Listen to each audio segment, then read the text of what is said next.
Welcome to He Did This to Me, the sports podcast from a father and son who happen to be mostly optimistic Knicks, Jets, and Mets fans.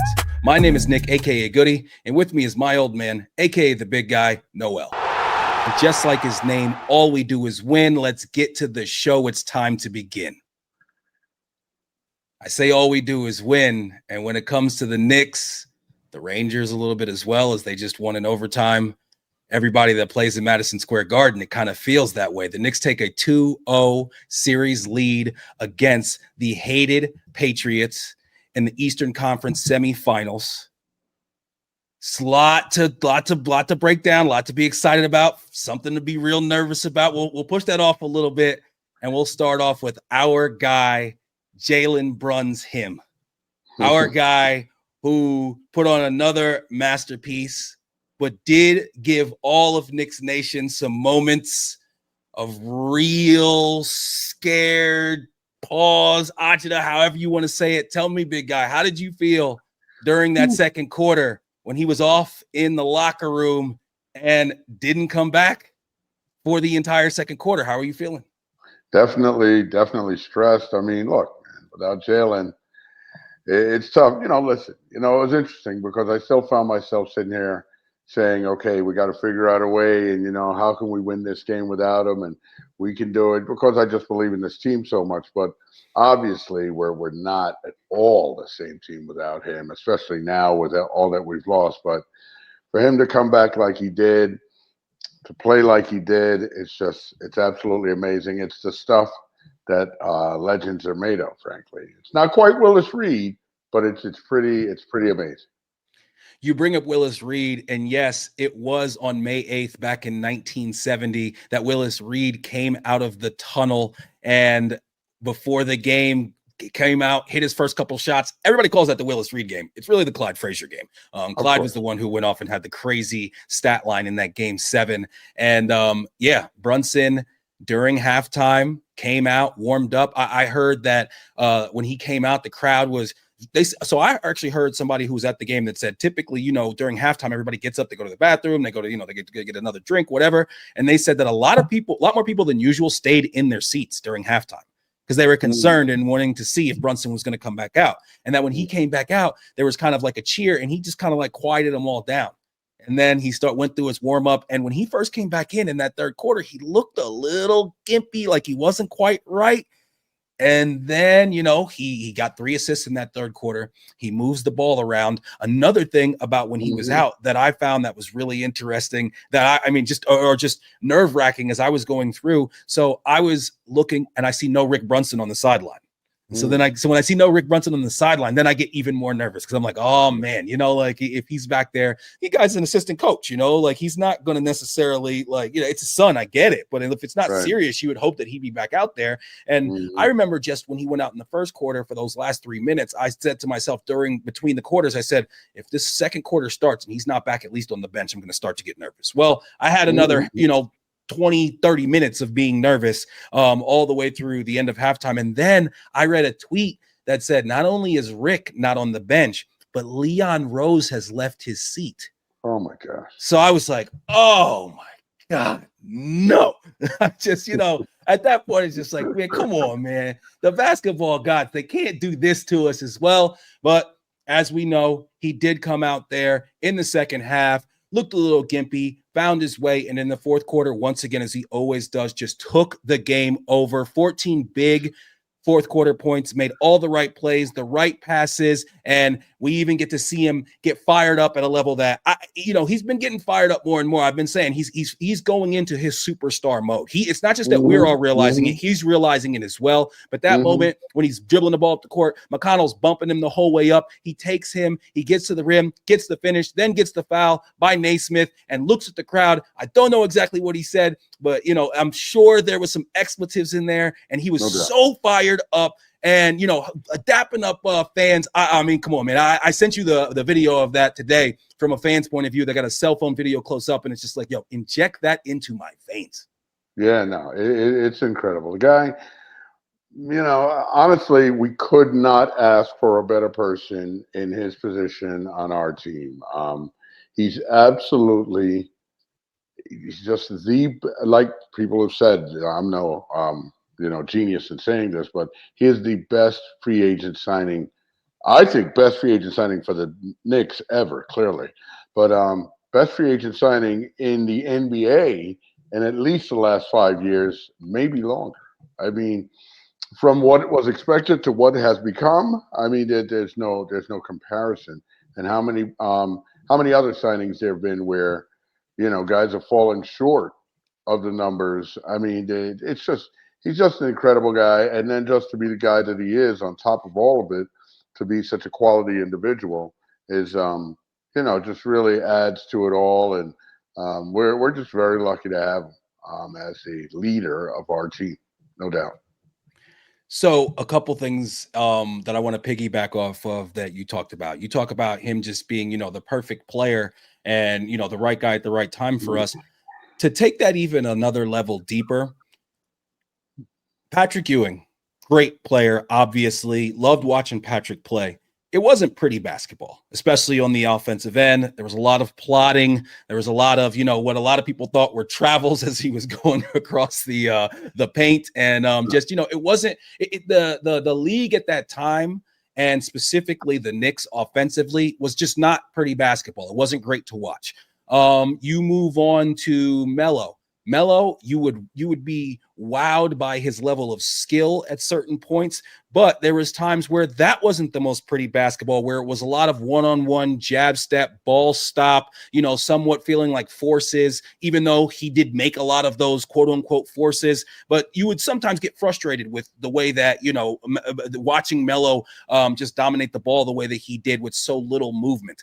Then if you flip over even to Julius, and that's my guy, but he can frustrate you sometimes with, the not moving the ball, the jumping up in the air and fireballing passes at people, the sometimes where he makes a layup as hard as he possibly can. Now, most of those things I just talked about, it seemed like this year he was getting away from, but there's definitely been years where you felt that way.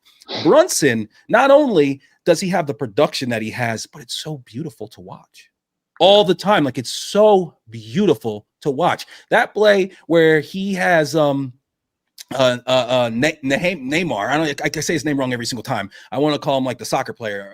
When he has him on him and he gives him the little, like, through the leg, and then just steps back and shoots the three in his eye. I mean, it's just like he's got this dude on a string. Every time he sees him, he's like, it's barbecue chicken time. Okay, he's too much for him. That guy cannot guard him in the slightest. And one of my favorite just podcast, it's not really a podcast, it's more like this guy just doing analysis. It's Jason Timpf, and it's called Hoops Tonight. And this guy, I don't know where he gets the time. It's very good production value. He sometimes will even show some videos and break down, but this guy definitely every playoff game, and it seems like almost every game in the regular season, he gives a small little breakdown of it, and it's just high level, high IQ basketball talk. And he talked about Brunson yesterday, and he talked about him for like the first 17 minutes of the breakdown of the game, and he just talked about the fact that you could see some inklings of this back when he was at Dallas, especially in those playoff performances, as everybody knows, when Luka was out. But he said the thing about Brunson is two things. First of all, he's a 4-level scorer. A lot of NBA people talk about 3-level, and he's like, there's a 4th level, because there's at the rim, there's in the paint, those little short shots, and then there's mid-range, and then there's 3. And Brunson is extremely proficient at all of them. As we know, there's no place where that guy is on the court where he's not dangerous. Some of those turnaround fadeaways that he was hitting in crunch time yesterday, I mean, just things of beauty. We're talking like Kobe Michael type shit.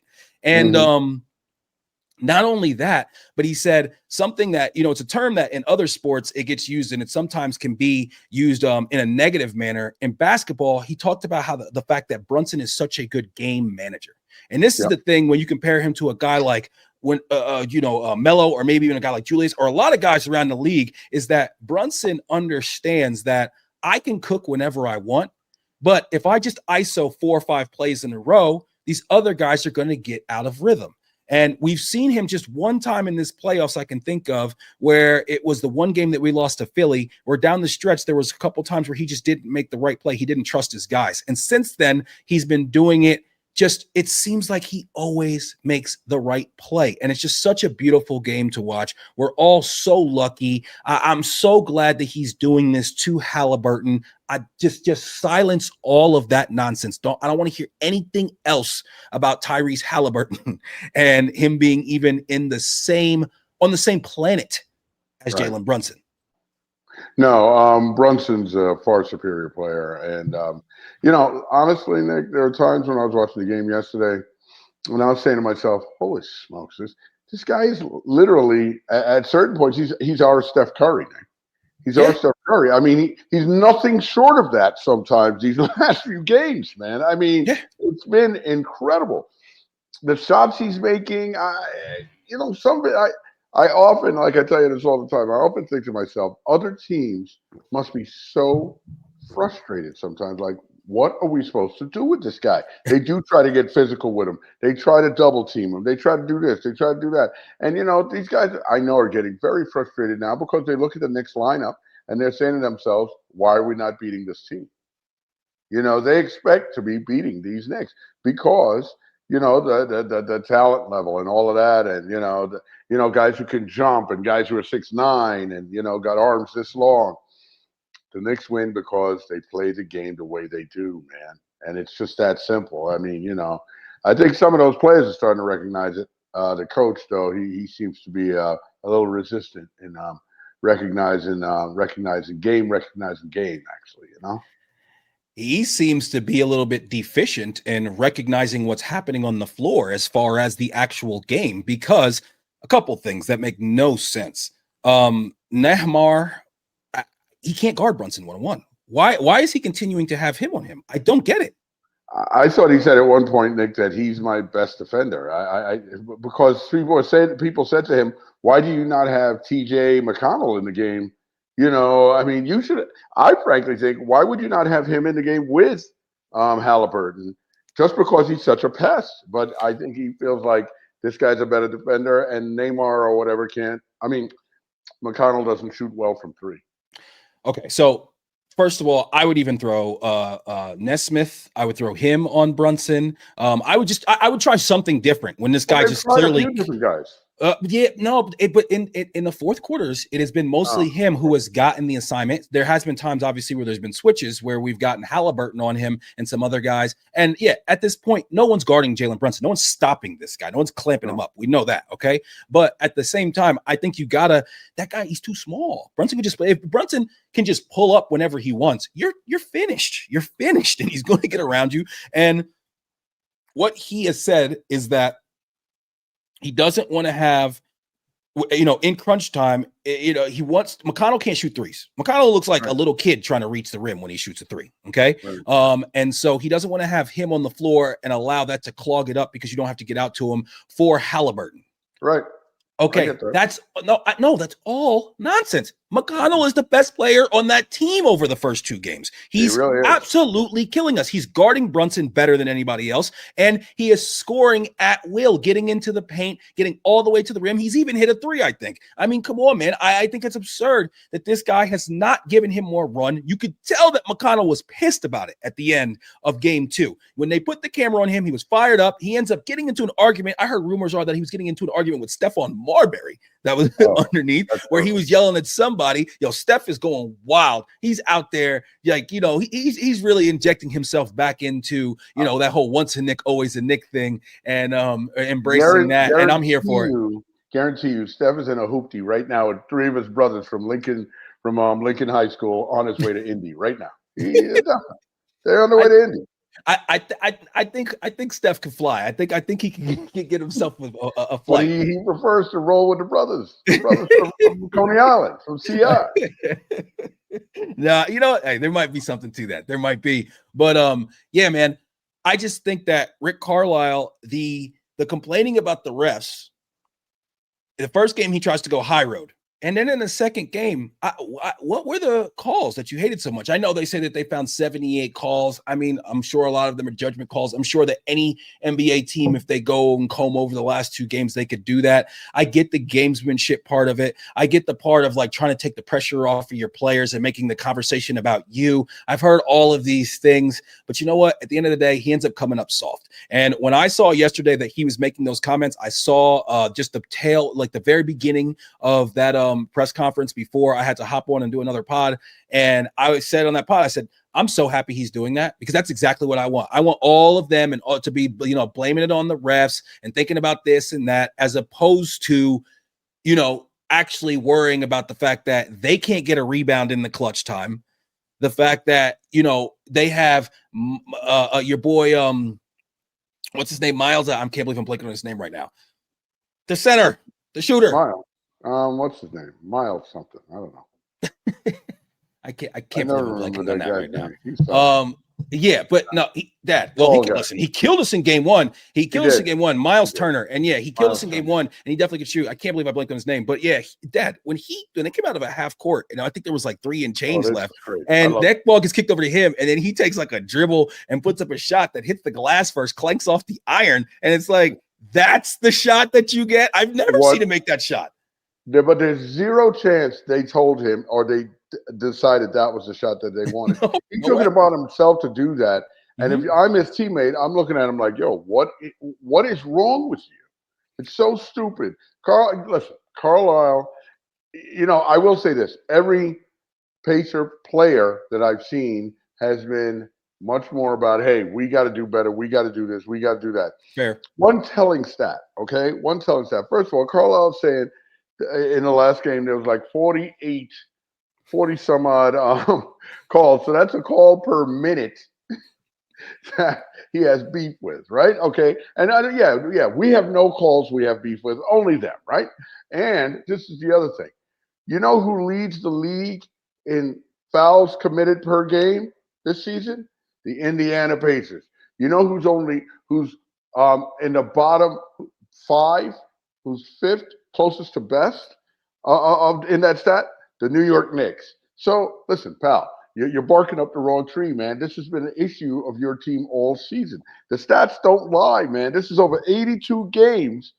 You guys commit more fouls than anybody. And you're claiming that all of a sudden now people don't see when we get fouled, and they're come on, man. Small market. That's really stupid, because I guess Oklahoma City and Minnesota are big markets now, right? Right. I mean, it's just an idiotic statement to make. It sounds mealy-mouthed. It's not a good look. I would be, if I was a Pacer fan, I would not be happy with that look. I'm like, dude, man, take it on the chin, deal with it. You were up by 10. You got outscored by 1 million in the fourth quarter in the whole second half. You got nobody to blame but yourself. Like I always say, Nick, the calls are going to go to the team that is the aggressor and all that. We are not. We've been the aggressor in this series by far. We're going to get the calls. This is human nature. This is how bad. He has to know what I'm saying here, Nick. Nothing I'm saying is rocket science, but I don't know. Some people say maybe he's trying to deflect so people don't look at how shitty his team's playing and don't look at how shitty Halliburton is playing in the second half of yesterday's game where he came up very small. So I don't know. Meanwhile, Jalen Brunson doing otherworldly shit in front of everybody, and Halliburton walks out of the game and he's only 5'2" as he walks off the court. Yeah, I mean, really, when it comes to Halliburton, it's so glaring the deficiencies in his game where it's his ability to get his own bucket when it's not when it's in the half court, and at the end of games, that pick and roll and like that pass where Miles Turner ends up taking that terrible shot. It's because once he got the ball, the Knicks just denied the ball, and then he couldn't pass it right back, and he was like, I don't know what to do. I don't think that, like I said before the series, I don't think that these guys are just ready for the level of intensity that we bring them and we wear them down. They can do well early on, everything's going well, but then when the lights get the brightest and the air gets sucked out of the room a little bit, the Knicks just continued to come. It's the same thing as the Philly series. They focused on, hey, we got to keep them off the glass. They do it in the first half. They might even do it for the first 3 quarters. And then we continue to just play the way that we always do. And we wear these guys down. And then in the clutch moments, we grab offensive rebounds. And we are so good at relocating after offensive rebounds for wide open threes. DiVincenzo actually messed it up once yesterday, and Hartenstein ended up throwing the ball out of bounds. If you watch the replay, he slid back towards the top as opposed to relocating where you're supposed to, and you can tell it's like running a play. They run a play on that, and it's one of the reasons that we have been so efficient with not just the offensive rebounds, but turning those into second chance points. Josh Hart, he's averaging 18, 13, and 5 for the playoffs, 46.8 minutes per game. And he's never gassed. I've never seen that guy grab his shorts once. Nope. He never looks the least bit gassed. And he makes at least one great like rotation block almost every game, it seems like. And it seems like it's always like in the last 5 minutes. And it's a total game changer, total momentum changer. And the way that he has stepped up in Julius's absence, both with the scoring and also with the playmaking for other players, he's a one-man fast break. He just always seems to make the big play at the big time. And a little anecdote that I heard about him today that I thought was interesting is that Josh Hart talked about in late March the fact that he had a wrist injury and he couldn't reach the rim from 3. That's why he wasn't shooting any threes. And obviously his percentage for throughout the season was, sub 30%. Well, on April 7th, he got into a play where he had to throw one from half court. So he had to just let it go. And he said he heard a click in his wrist and he felt it. And after that, he was like, and he's like, his wrist is better. And ever since then, his percentages are off the charts. Oh, man. Oh, come on. You guys bionic now. Who knows? Who knows? But you talk about the way that the Knicks play and how they grind and wear people down. That's learned action. We play that way because we practice that way because we grind into that all season. And people, especially with, Brunson getting the injury there, and then unfortunately Anunoby, people will say, oh, well, maybe it's, wearing down from Tibbs and all that. Listen, man, it's a two-edged sword.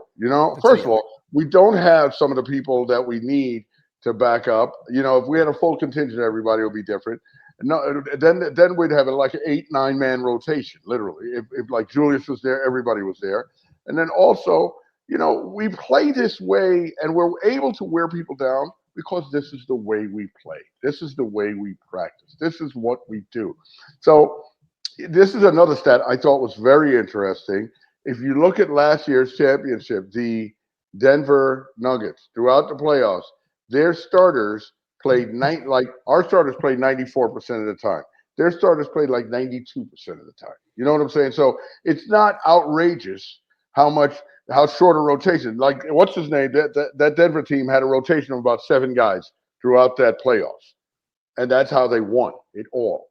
So don't give me this bullshit. Oh, it's too many minutes. Oh, it's all recency bias and something for people to latch on to. And I'm surprised at some of the guys who are saying this when they have to have access to the same stats or much better stats than you and I do. But yet they say it because it's easy. It's lazy. It's lazy. Okay, so a couple things on that. First and foremost, like you said, almost every single team in the playoffs runs a 7, maybe 8-man rotation. No, there's not too many teams that have a 9th man getting any sort of significant minutes in the playoffs.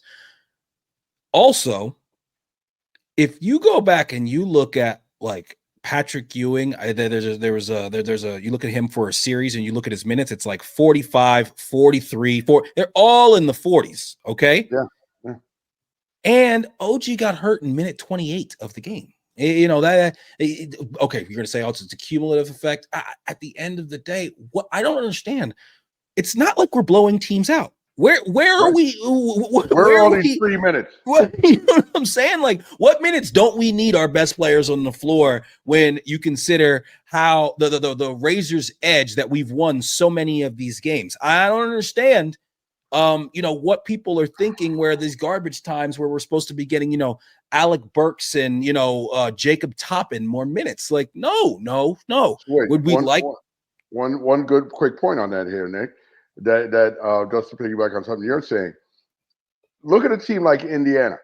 They play a lot of players, right? They probably play 9 or 10 guys, right? The thing that I think Tibbs fights against would have such a small rotation. There's very little inconsistency. There's Absolutely. they all 7 guys are a unit. They're very tight. When you have Indiana coming with 9, 10 guys, now you're seeing a lot more inconsistency. You're seeing some slippage and all of that, and that's the kind of thing that loses you games, man. Listen, I think there's something to that. There's something to it. Everybody last night played significant minutes, over or at least 28 minutes of those players that played, other than Alec Burks, who only played 44 seconds. The other guys that didn't play are Mamdi Diakti, Daquan Jeffries, Shake Milton, and Jericho Sims. I'm sorry, but like that's huh? Oh, Toppin, right? No, Toppin's in a suit, bro. Right. Toppin's in a suit. All right, he's in street clothes, so he's not even he's not on the active roster. Right. I don't know So where who else people are playing?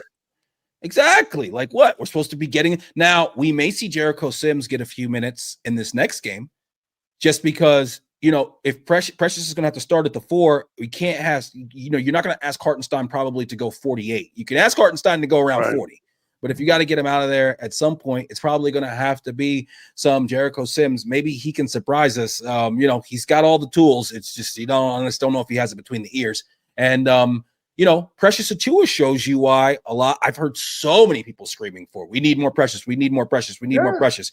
Precious had some good moments yesterday. He also had some not so good moments yesterday, and it was mental stuff, not making rotations and things like that. And I'm sure that's exactly why Tibbs doesn't have him out there, because every possession is so vital at this time of the year. So it's beyond just the fact that it's lazy. It's sometimes when people say, yeah, they gotta get them less, they gotta get these guys less minutes. They gotta the Tibbs is running them into the ground. I'm like, okay, look at this box score and tell me who you're giving these minutes and who you're taking them away from. Right. Well, they haven't thought it through. They're just saying it because, they're playing 2 minutes. Okay, what's the solution? Please tell me. Like you said, look at the guys on the bench. That one guy I never heard of before. I didn't even know he's on the team. I mean, I'm sorry, but I never heard of him. Mamadi Diakite. Mamadi Diakite. Come on, seriously, Nick. There's a guy who's suiting up with that name. Yeah, there is. I'm saying I never heard of the guy, but that's what happens when you have 5 players that are all injured right now. I mean, we have and 4 legitimate rotation players. All of them are legitimate rotation players, and we're missing them all. We've been missing them. No one even mentions the fact that Julius Randle is not playing. I mean, it's just an all-star, an all NBA player 2 out of the last 3 years. And a guy who was playing the best basketball of his career right before he went down, and a guy that with him, OG, and Brunson were all together, the Knicks looked unstoppable. No one could beat them. We were blowing out Denver in Denver. Like, you know what I mean? Like, come on, man. Yeah. I just think that a lot of people are totally not looking at that. A lot of people are also looking forward, talking about, what the Knicks can do or what we should do. And personally, for me, there's nothing to do. There's nothing to do. If we could add some sort of like athletic wing who can hit a 3 as like a rotation piece, maybe if Bogey's out, then we pull in somebody who's like a athletic wing who can knock down a corner 3. I'm good with that. Other than that, I look at this team right now, 50 wins, a chance to make it to the Eastern Conference Finals, and I say add Julius Randle to that team and let's rock. I'm good with that. I think Julius, especially with the team the way he's playing now, it would be fantastic. Like you said, all of those things, he was doing that much better this year. So forth. I do think, like I've told you, when he comes back, Julius is not a stupid guy. Julius sees what's happening from the sideline. He wants to be out there. He wants to be part of this success. And I know he understands that. I know Julius will work into this success because the team has more for a little bit, even more since he's left. I don't see that. I don't get that. I don't get that. I think it has. How is the team morphed? I think it's morphed a little more because what's his name is even more ball dominant. I'm not saying it's going to stay that way. Jalen Brunson, when Julius comes back, it's not going to be the same as it is now, but it's not going to go all the way back to the other way either. I think it's still going to be, like before, I think it was more like it was at the point where it was almost 50-50 with those two guys. I think it's more 60-40 now. And well, it should be more 60-40 now. I think right now it's like 70 Jalen, 30 everybody else. Oh, I think it might even be 80, but I think that when it Right. I think when Julius comes back, I want it to go exactly back to the way it was right before he got hurt. Because it's not like Brunson was still averaging like 26 a game. I don't want Brunson to have to do everything that he's doing right now. I want him to have somebody else that he can give the ball to and have him be even more fresh at the end of games. And then at the end of games, but remember, like at that point, it was just Julius just straight bully ball, killing cats. And then at the end of games, Brunson bring us home. And, when they're really putting a bunch of attention on him, he was giving it to Julius. Julius is making the right play. I just thought the way that once we got OG, and we, got things a little bit less clogged up with less RJ just dribbling and whatnot. The way we were playing right then, wrap that in a bottle and let me see that. That was perfect. I thought, and the record says so as well. We were dominating the league at that point. Beating, like I said, Denver, Minnesota. Blowing Philly out. So to me, that was the secret sauce. That you know what I mean? Like that was the perfect, just balance of everything. So if we could see that again, I'd like to, to me, it's not about stats. It's not about, percentages as much as it's just about a good flow. And I think that, we could definitely see that again moving forward. I don't think he needs to take a step back. I think he needs to be exactly who he was. So you think when Julius comes back, the only thing that changes in the starting lineup is Josh Hart comes off the bench now. 100%. Right? And I did see somebody say today, would we be interested in something like a Brandon Ingram? Because they're saying he might be out at New Orleans. And if you brought in a Brandon Ingram, then you'd almost have to do a 1-to-1 swap with him with OG, right? Because, right. Him and OG No, you couldn't have both of them. No. So you would have to say, well, the thing is, though, Nick, is OG's a free agent after the season. How much money is OG going to want? Are we going to be able to keep OG? And while Brandon Ingram we'd lose a lot defensively, I think we'd gain something offensively with somebody like that. But, I'd like to keep OG. I just don't know what it's going to cost and if we're going to be willing to meet his price. Oh, that's going to get done. He's a CAA guy. They'll figure it out. They'll get it done. And OG, just with him, it's just, you just pray that he can stay on the court because as just a straight basket, the only thing that would make me even think about a guy like Brandon Ingram is he seems to be slightly more durable, though he's been nicked up a little bit here in his career as well. As far as fit, I like OG's game so much better when it comes to the Knicks. And not just the defensive things that he can do, but even when it comes to the offensive end. I mean, the shame of the injury that happened last night is the fact that he was having he's having the best offensive game he's had as a Knick. He had 28 points at that point. He's going to the rim. Nobody can stop him. He's sticking. He's knocking down his threes. He's adding that third level to his scoring, which is that mid-range jump shot, which he's hitting as well. Everything's looking great. He's giving us that athletic wing that we need, that baseline cut. I love, and the defense is just savant level. I mean, he's just everywhere all the time. He can guard entire sides of the floor just by himself in his spacing and his know-how. And now we find out today that the hamstring injury that looked really bad, it was reported today that it's a strain. I like the word strain as opposed to tear. But also when it comes to the Knicks and how we handle reporting on injuries, you have no idea what's actually going on. So we know he's definitely out for game 3. Woj said that he'll probably be out for game 4 as well. And I'm hoping that he can be out for those 2 games. If we can figure out a way to steal one, then, he comes back and, we figure out a way to finish up this series and maybe we have to finish this series without OG and we just hope and pray that he can get back for the next series. I don't know. We'll see. But an interesting thing for me, and, I kind of want to hear your take on this. I'm not one to ever feel this way. Once the game starts, once the ball gets rolled out there, obviously I'm going to want to win every game. I want us to make it to the Eastern Conference Finals. I want us to beat Boston and get to the finals. And then I want us to win if that happens as well. But there is a part of me, and especially with OG's injury yesterday, where I almost have a house money kind of feel, where I almost look at it and I'm like, you know what, man, we've done everything we can with this injury situation. I really would just love to see this team fully healthy and what we could do. And, God forbid, I hope it doesn't happen, but if we somehow came out and just like lost 4 straight to them without OG, I would be really, really annoyed by that. It would suck, but I would not look at this season with any sort of like bitter taste in my mouth, because at this point, with all the injuries and everything that's happened, it's kind of hard to watch this team continue to pick themselves back up. But with all that being said, because of this, what I've seen this team do all year and their next man up mindset, I do still feel like all is not lost and we have a chance even if OG's done.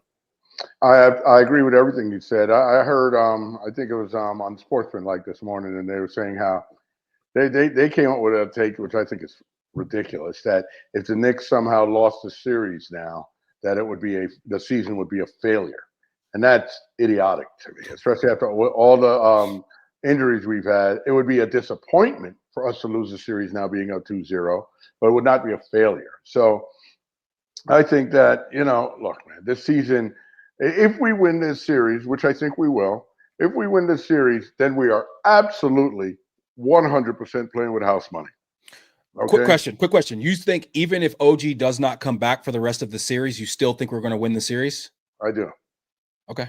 I do. I think we're going to beat the series. I think with Precious, we're going to have enough to win this series. I really do. Okay.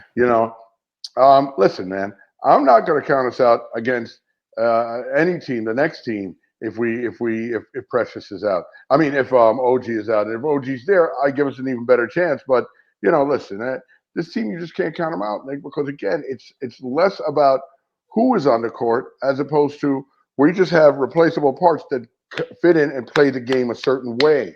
And in the game of basketball, that is hugely, hugely important. Okay, more, talent level, all that, yes, that matters. But playing a certain way, we've seen a million times like these Princeton teams win because they friggin' backdoor and motion people to death. Because if you can play a certain way and it's legal and no one can stop it, and people can't stop, like you said, I think in the last pod, the way we play defense and everything, people are not ready for that, man. They're not. And people say, "Oh, you play that way all season," and then when you get in the postseason, other people ratchet up their game. Then that's all stupidity. Okay, if we play the way we can, like we're playing this year, it doesn't matter. We play that way during the season. We play that way in the postseason. People can't just turn that on. Okay, that's not something that just you turn on. That's something that you're good at because you've done all year. Absolutely. We have been remiss to not mention Dante DiVincenzo, the big Ragu. 23 points, 25 points, 28 points. That's his last 3 game totals going back to the clincher against Philadelphia. He has been exactly what we need. A lot of Knicks fans predicted this, so I won't take credit for it, but I definitely felt like coming into this series that it was going to be a little bit more wide open and a little bit more catered to what he does so well. He's been hitting not only a lot of threes, but he's been hitting clutch threes in big moments. In game 1, he hit the biggest shot of the night, took a couple steps back behind the 3-point line. So if they did cheat towards Brunson at all, they would not be able to get out. And he was able to knock that down, rattled one in, wins the game for us essentially. And he's just played fantastic. His defense on Halliburton has been great. He's been extremely active with the hands. You could see that, but at halftime, he really took it upon himself after in game 2, the fact that, Halliburton was getting off and he's like, okay, it's over for that. And he came out and put the clamps on him and clutch offensive rebounds. Even he gets the big rebound yesterday, makes the pass to Precious. Precious goes up and dunks it with 2 hands. And, the thing I've been screaming for, I've been seeing it these last 2 games. I saw it even in game 6 against Philly. He is putting the ball on the floor when guys are getting up in his chest. He is not allowing them to just guard him 2-3 feet behind the 3-point line and he picks up the ball and passes it off. No, dribble around him. He's getting to the rim. He's finishing with authority. He is making the correct pass. He's played fantastic. I'm so happy with his game. I thought in the third quarter, when Brunson was still a little bit iffy finding his footing, both he and Hart almost seemed like there was one part where you see them go over and talk to him. I would love to be able to read the lips and see what they said, because I'm sure they said something like, "Yo, just chill, ease yourself in. We got this." And then DiVincenzo was the catalyst in that third quarter. We were able to come back. And then, once we got into the fourth quarter, we kept the lead and never gave it back. I just think he's had a great series so far. And, again, couldn't be more happy with him. And I'm at the point now where there's like 1 or 2 point guards one or two shooting guards in the league. I would rather have be my starting shooting guard over Dante DiVincenzo. Exactly what I was about to say. There's very few guys who I'd want rather than him starting alongside Jalen. And he's just too good, man. The guy is a ball player and his confidence is brimming. Man, when those guys' confidence is brimming, they could beat anybody on any given day. Okay. So I'm not counting them out against anybody, man. And if our front court people just hold it down, who knows how far this team can go. Okay. So, I'm definitely not counting them out against anybody. Definitely not in the Eastern Conference. Yeah, it comes back to OG for me. Listen, I think that this series gets really tough if OG doesn't come back, just because I think Siakam is going to really, really, really get off. If there's no OG to guard him. He's a lot taller than Josh Hart, and now Josh Hart is not able to roam as much. And I think that hurts us overall team defensively. If he has to guard Siakam one-on-one consistently. And I just think that, other than he's really the only other guy who's creating his own shot in the half court off the dribble other than Brunson right now. So we really, really would need, our guy, he's had a great season. He had a pretty good first round, but we need Deuce to step it up. Especially if OG is going to be out. I need 15 from you, Deuce. And I need you not letting this guy McConnell just absolutely dominate you. And you got to be able to put the ball on the floor. It's always been my thing with him. You've seen it a lot in this particular series because they like to pressure full court. And Deuce is giving that ball to Josh Hart and running down the court and not looking back at it until he's above half court. He does not want that ball and to dribble with that ball pressure that they've been applying. And I cannot have that for my backup point guard and a guy who's 6'2". He's got to be able to dribble the ball. It's something that he has to work on moving forward if he wants to continue to develop as a player. At this point, like I said, I just go in every game and I'm like, hey, man, I know these guys are going to fight hard. They're going to entertain me for an hour, a couple hours. And hopefully we can get OG back. And I definitely think that if we can get OG back and, he's close to being himself, I'm not scared of Boston. Boston lost tonight. I know. Yeah, I'm not scared of them at all. Not scared of Boston. I'm not going to bet on us, but I'm also not scared of them. And everybody talks like it's just a foregone conclusion that Boston would wax us. I think that's wild. And I saw at this point, I don't know that Boston's going to beat Cleveland. Okay, I'm sorry. That display tonight was bad. Bad. I saw a tweet today that said, Jason Tatum is like the Michael Jordan of Tobias Harris's. It's so perfect. It's true because Tatum is really good. And that there's been times in the last couple of years where I've thought to myself, this guy is the best player in the league. Times I felt that way. But then there's other times, and it seems like, it happens at least a few times during the playoffs where this guy he just doesn't show up. He's lackluster. And I'm like, what is going on? He comes up Casper every now and again. Every now and again. Tonight, he's 7 of 17. He's a minus 22. I mean, everybody was a big minus for them today. But I just don't – to me, it doesn't seem like he imposes his will on games enough. I don't think there's any way in a game that the Knicks lost by, 18-6. So they lost by 24 points. There's no way that if the Knicks lose a game by 24 points that Brunson only gets up 17 shots in that game. You know what I mean? If he gets up 17 shots in a game, it's because we are blowing a team out or everybody's hitting. He's just moving. He's got 12, 13 assists or something crazy like that. Like if there's a game that Brunson is going down, slinging fireballs and trying his best to get us back into it. And I just don't get that. I don't get that. That's always been my bugaboo when it comes to great players is like, I can take you having a terrible game from the floor. I cannot take you just not shooting and not, trying your best to pull us up by the bootstraps and give us a chance. Like I just don't like that for my star players. Both him and Jaylen Brown, both same number, 7 for 17. And that's, Tatum, he played 37 minutes. Jaylen Brown played 31 minutes. It's not the output that I need from my stars. And I think that if you get them in a series against the Knicks, once again, fourth quarters, game is close.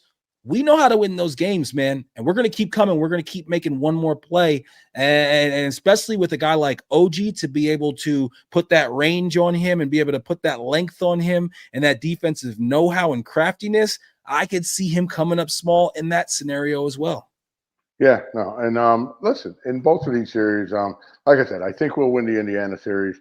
I'd welcome the challenge against Boston or Cleveland, but I think in all of those series, I think once again we win in the coaching challenge. You know, I mean, our coaching is superior, and not just in-game coaching, Nick. Again, like we spoke about, it's not just in-game coaching; it's just about style of play, and our style of play is better than these guys, man. I looked at like Boston today, the kind of pressure we put on them, and then, like you said, in the fourth quarter, both of those teams, man, Boston and Cleveland.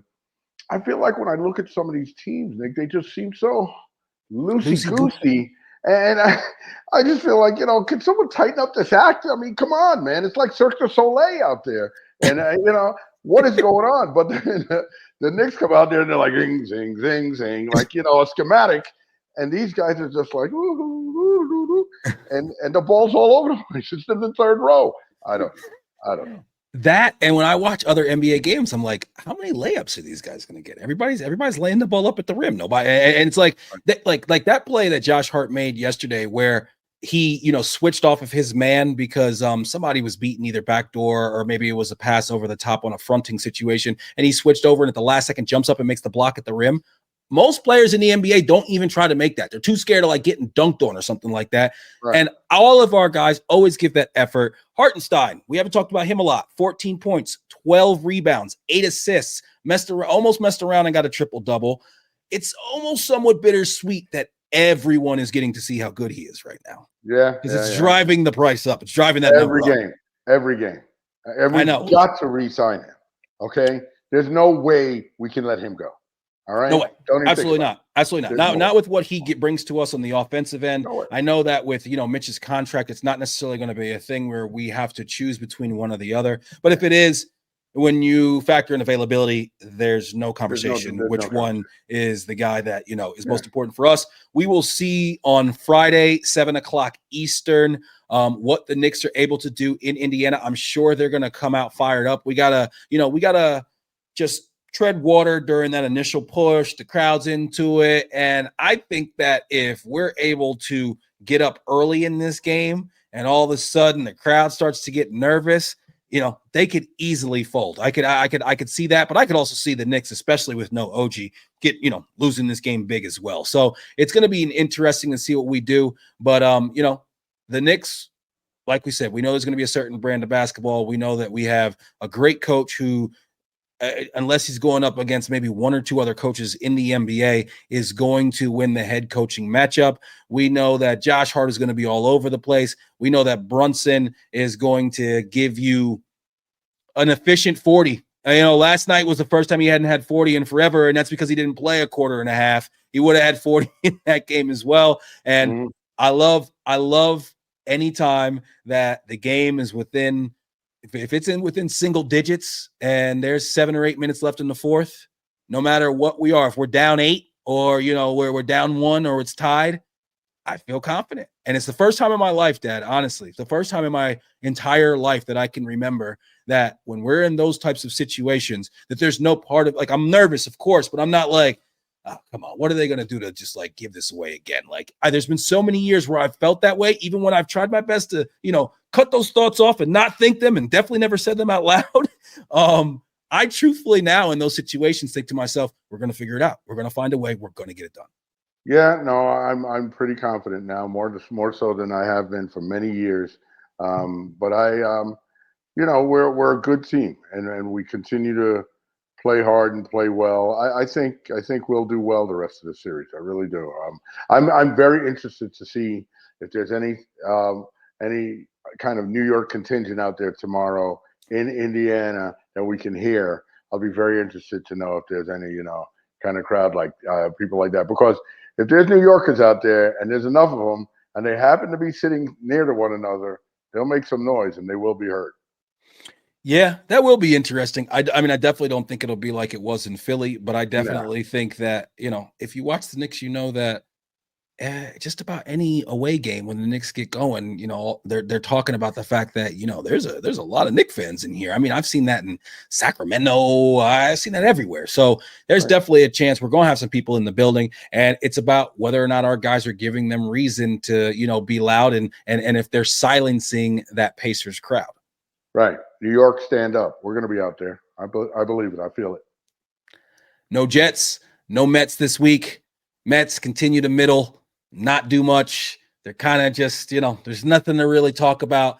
Listen, I hope they give us something good to talk about here in the future. But, as long as they continue to kind of tread water, especially during Knicks playoff time, we're not going to take up any time with that. I did want to ask you your opinion because I do know that this is a guy who is one of your favorite players, honestly, over the last few years. You're always talking about this guy. You're always saying the Knicks need a guy like that, which now we seem to have, not even seem, we have a guy like that. But Jamal Murray, odd incident where he throws a heating pad onto the court during play. He was very upset with the refs during that game. He had thrown a towel in the direction of a ref earlier in that game.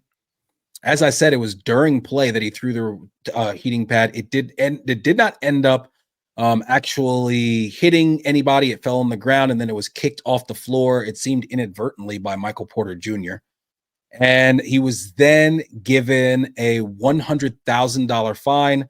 When asked about it, he said, I can't do that. Obviously, mistake, but we're moving forward. And, there's been a lot of talk about, should he have been suspended? The dangerous act for other guys that are on the court. What did you think of that? It's super bizarre. And what did you think about that, how it played out, and what the eventual consequences were? It was extremely disappointing. I mean, this guy, seems to be a quality individual. Like I've heard some people say, you shouldn't judge people by their worst day, and I hope that is his worst day. But it was very just stupid and silly and immature. If someone my grandson's age did that, I would be very upset with them. For a 7 or 8 year old to do something like that, for a grown man in a professional league to do something like that is ridiculous. He should have been suspended, and $100,000 fine. Honestly, I mean, it's a significant amount of money. But as we know, when these guys get fined, it goes to charity. So when at tax time, they write that off their taxes. So that's their taxable Yeah, and donation. So it doesn't that's like really. less than a It's game not check for him. right, but still, even if you look at it that way, it's still money. But when you Sure. write it off on your taxes, now it's really, really, really not as hurtful, right? So, and then honestly, what was even as disappointing was when they did ask him about it. He said, "Yeah, it happened a couple days ago," and then he just like totally blew off reporters when they tried to ask a follow-up question. He said, "Well, I already spoke about that already." And it's like, "Nah, dude, you didn't speak about it because when you did it, you didn't stay in the locker room and you just left afterwards and didn't talk to anybody. And now when people are talking to you, you want to act annoyed, like do you have any basketball questions?" I heard him say to one of these reporters when they asked one follow-up question, Right. which is ridiculous, dude. Okay, and by the way, like I heard somebody else say, like, oh, Chris Canty said, and it's stupid because if you just give a full-throated, "Hey man, I can't do that. That was stupid. That was one of my worst moments ever." But if you give a half-ass answer and then just try to brush people off, people are going to keep asking you about it. You're You extending the know, story. you're extending the story, and it's just like, dude. I mean, come on, man. It's incredibly immature, man. I was very disappointed with this guy, and I hope he finds a way to clean it up. And I don't suppose it'll linger much longer. Once more basketball starts to be played, but I mean, I don't even understand what you're trying to do. What are you trying to do? Get the ref's attention to show him your dissatisfaction? The only thing that could happen from that is somebody stepped on and got hurt. And I know you don't want that. So what are you doing? And somebody even brought up another thing. Do you know that court is a um, is a um, is a hockey rink? So if that heating pad is warm at all and you throw it on there, there is a chance it could cause condensation. It could cause moisture. Mm. You know what I'm saying, Nick? I mean, there's a million things that could have gone wrong, terribly wrong there.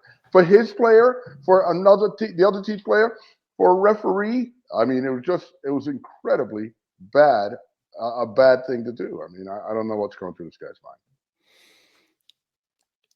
God, you got to control yourself. I mean, like you said, you're a grown man. I mean, I understand you're frustrated. As fired up as I get about these games, and I'm sitting at home watching them, I can only imagine if you're actually out there in the throes of competition, how fired up these guys get.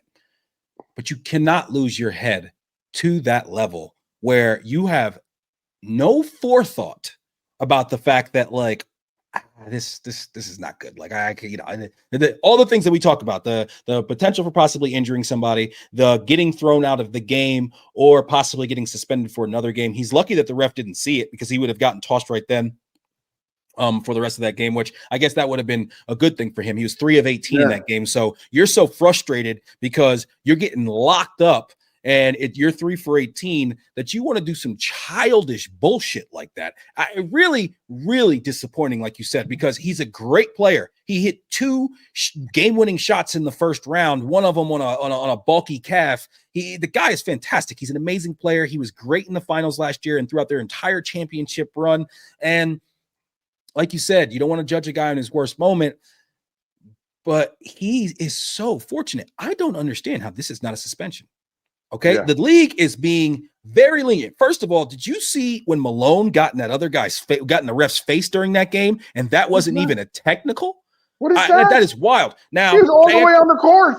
He's all the way on the court, and he ran up. And I mean, he's this close to his face, screaming in his face. I've never seen a ref not give a coach a check for that right there. I think one of the now. The call he was arguing, he was right. It was crazy that they didn't call it right. You cannot react like that, and you should at least he should have got a tech. I'm not saying he should have got tossed, but he should have got a tech.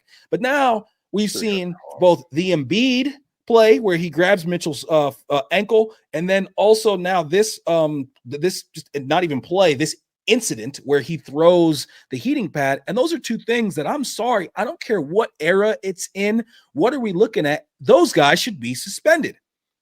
Like the idea that, and I know it was a letter of the law thing with this situation, but the idea that the Knicks had their playoff run totally derailed by that whole situation where they stepped on the court with PJ Brown and Charlie Ward back in the day, that is so much less egregious than either of those acts I just talked about. It's crazy that this guy doesn't get suspended. He should consider himself extremely fortunate, and he should learn a lesson. They should have set a precedent for this, because now somebody else throws something on the court and it's like, what, you're going to suspend that guy? You can't, because you didn't suspend this guy. So, all right, fine me to $100K.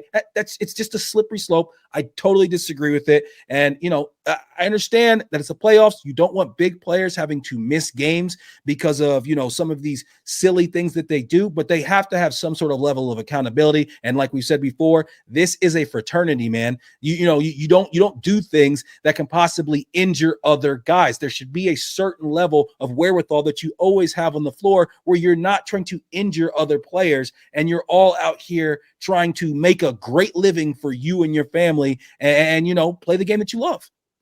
Yeah, no, it's just disappointing on so many levels. I don't understand it. Like you said, if somebody else does this now, and I could see somebody who's a real jerk, who's making a lot of money at some point, just getting annoyed and taking like a water bottle and throwing it out there, as he's getting ejected. Seriously, Nick.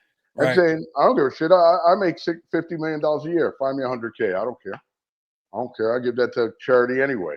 That ref is an asshole. I don't like him, or something like that.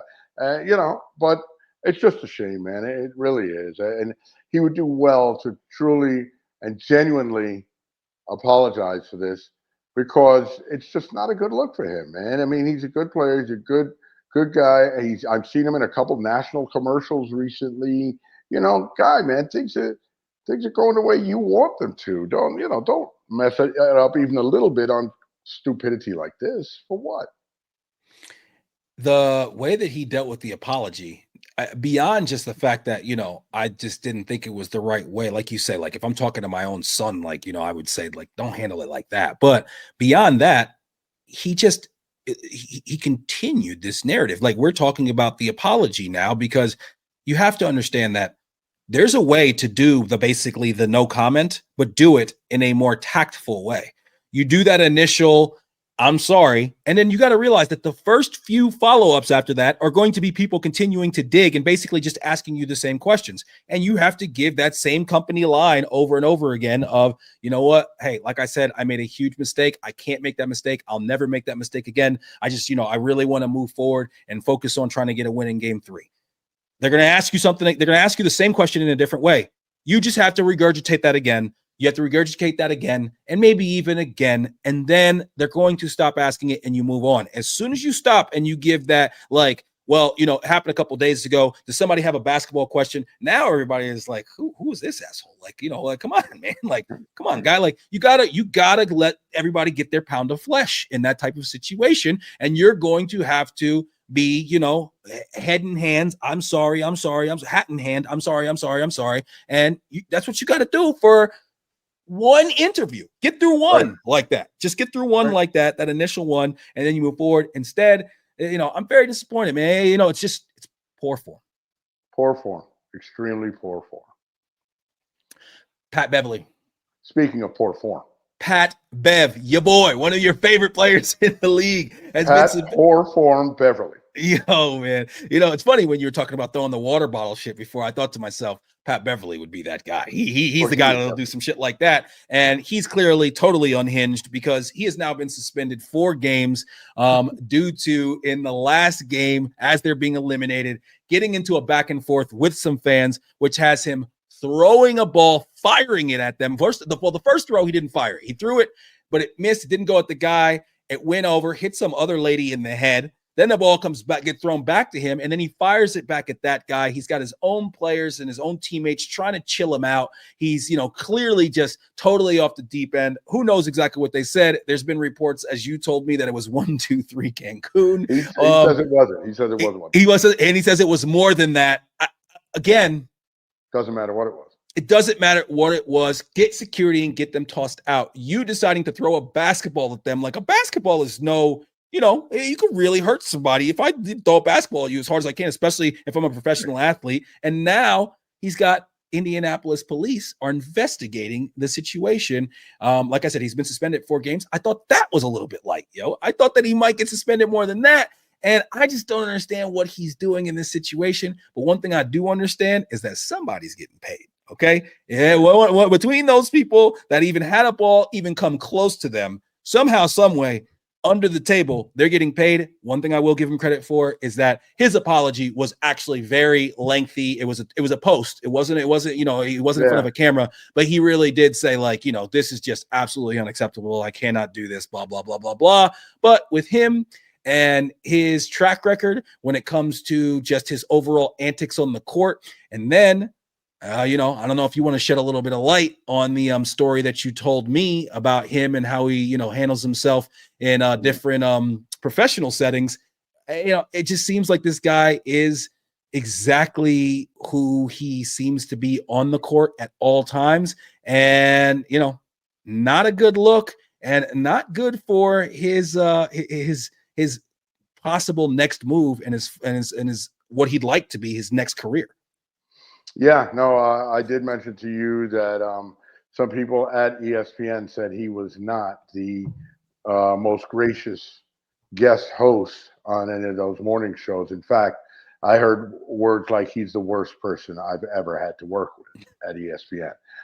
And, he just seems like a bad guy to me, Nick. I mean, he's not even so much that he's a bad guy. What's the worst part about Pat Bev is that he seems to think more of himself than he is.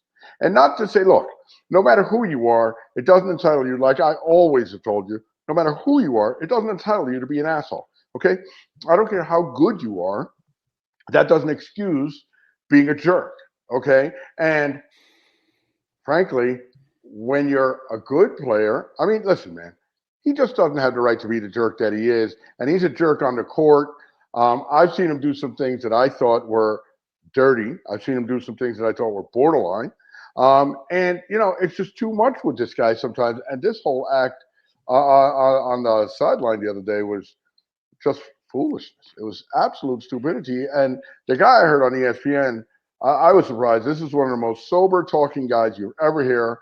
And he said that this guy talked down to him and talked down to people in a way he had never heard anyone speak to anybody at ESPN like that before. And these guys meet the top um, people in sports. It was Hembo from the Greenie Show, right? It was Hembo, yes. And these, come on.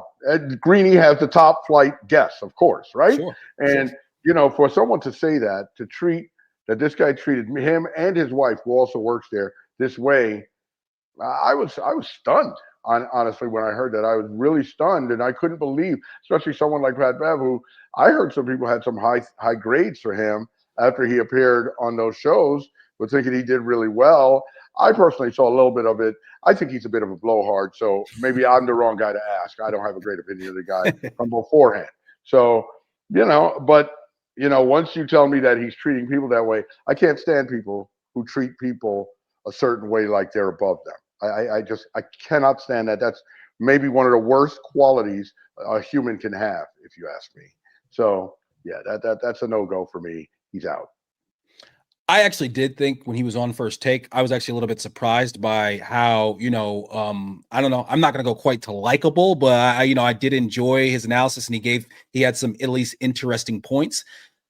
The thing that's so interesting about this to me is the fact that, dude, in the broadcast world, in the sports media world, you're not above anybody, especially not somebody who's been in the business for 20 plus years and is at the pinnacle of it, and obviously extremely successful and has to be good at what he does. So for him to come in with that type of attitude, and the other thing, like you said, Hembo's not a blowhard guy. He's not even a really in front of the camera on the microphone guy very much.